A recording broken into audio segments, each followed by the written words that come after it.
Because when they are going, not only how to use digital devices, but how to evaluate the content, how to be a digi-native, a digital citizen. And when they're growing up, they are going for the work life.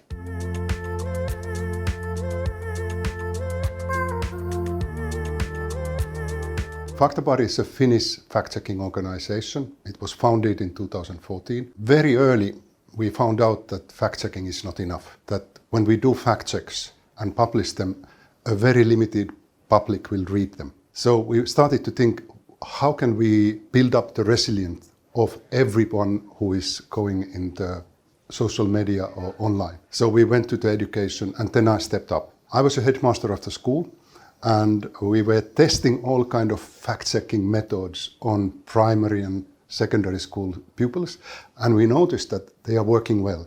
So we little by little kind of developed the so-called digital information literacy approach, concentrating on how to verify online information, if it's true or not true, or should we skip it. So we have been doing this since 2017.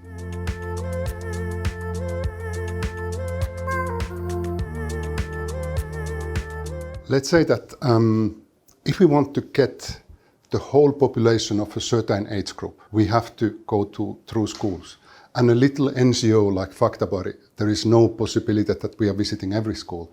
So we kind of concentrated on training teachers, creating materials for them, and we kind of supported also their work linked to the curricula, because it's important that in Finland, media literacy is a kind of considered as a civic skill, and it's quite well founded in the curricula. So we were kind of giving updated information for the teachers, what's happening online, what methods they could use, what methods professional fact-checkers are using, and how they can be adapted in the school environment. And that's how it started to go.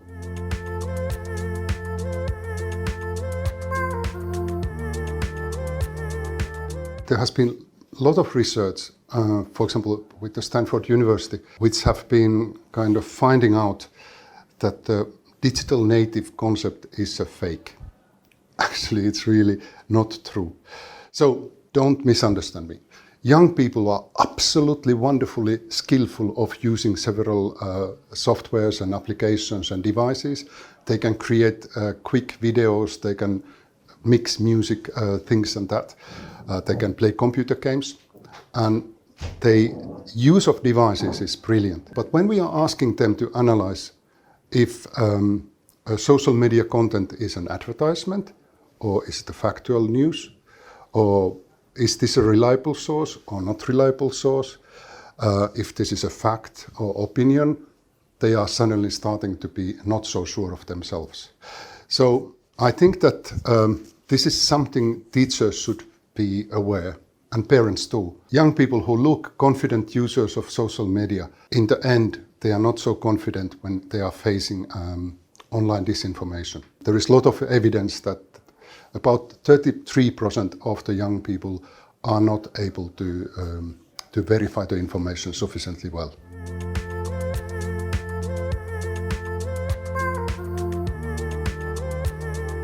Let's say that in the European level, we have a common agreement on digital education action plan, agreed by all the countries, that digital literacy skills are important for young people, but also for adults.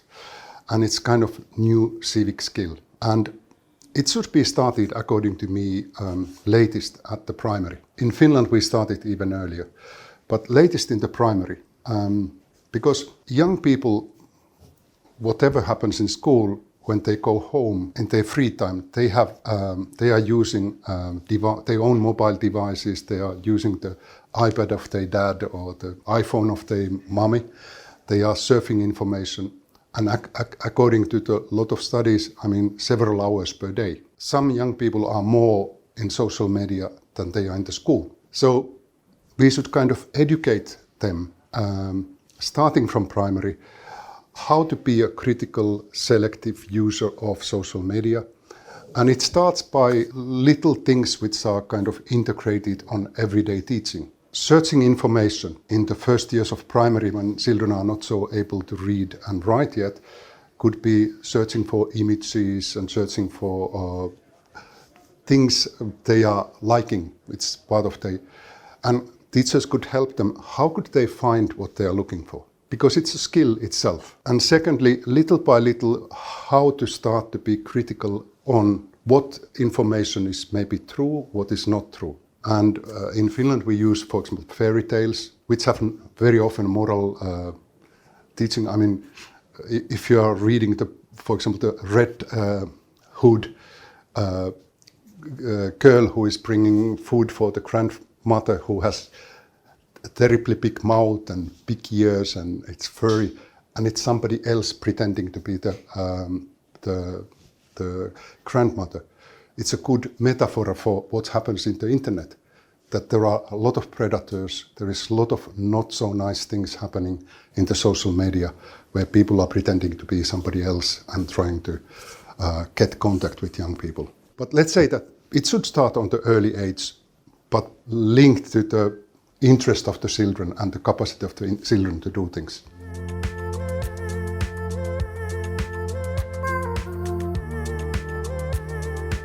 When we are sending children to the traffic, we are asking them to please stop when there is a red light. Before you are going over the road, look left, right and left and be aware of the cars. In the social media is a little bit same kind of little rules that we have to develop, and we have been developing for young people. That, for example, there is these 3 questions we are always saying that it's fundamental. If you are looking for anything, is lipstick dangerous?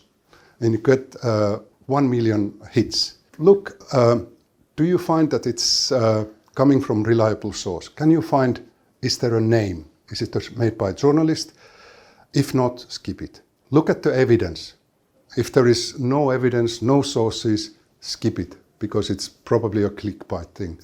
And the third, if there is a claim, for example, lipstick, there is a claim that women who are starting to use lipstick, they eat 1.5 kilos of heavy metals during their life.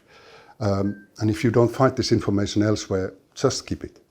So 3 rules, like look left, look right, look left, is find first who is the author, is it reliable, can you find evidence or sources, and third, check what other sources are saying.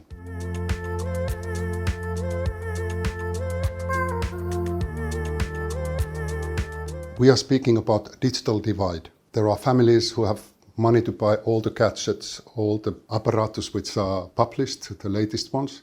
And then we have those who are less able to do it. And according to my opinion, schools should be the place where all the pupils, no matter is their background or social status, could have the same kind of training on how to use digital devices.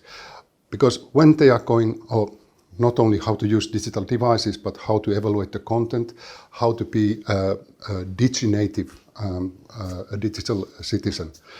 And when they're growing up, they are going for the work life. It's very difficult to find any work if you don't have digital skills. That's why I think schools should be the balancing factor, because other balancing factors are difficult to make function. So in practice, schools should have enough devices that if you don't have your own device, you can use the device of the school. In my school, where I was the headmaster, we decided to give for a certain level all the devices so that everybody had the same device so that they can learn the same things. But I know that it's a money question, and when they are cutting from everywhere, especially in education, that's not always the solution. But school should be the place where the digital skills are equally taught to everybody.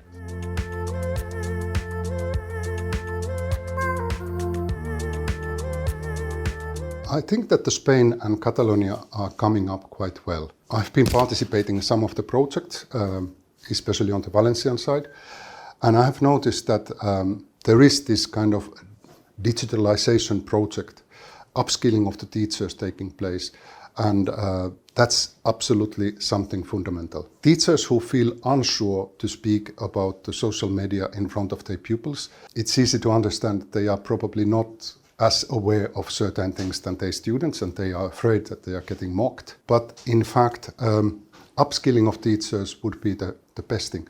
And we do it regularly, even in Finland, because now we have a new phase. The generative artificial intelligence was brought in last November.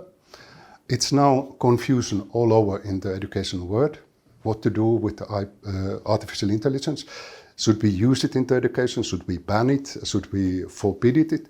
How to regulate students who are doing their homework with the artificial intelligence? So I think this is a good moment for all the education systems in the world, because we are facing the same situation, to reflect on how can we transform this new situation to something positive? Kind of think through, give clear instructions to the teachers how to use it in the positive way, and how to inform pupils the possible complications the artificial intelligence might have. The problem is that education systems are very slow in movement, and now we would need quite rapid action in Finland and in Spain.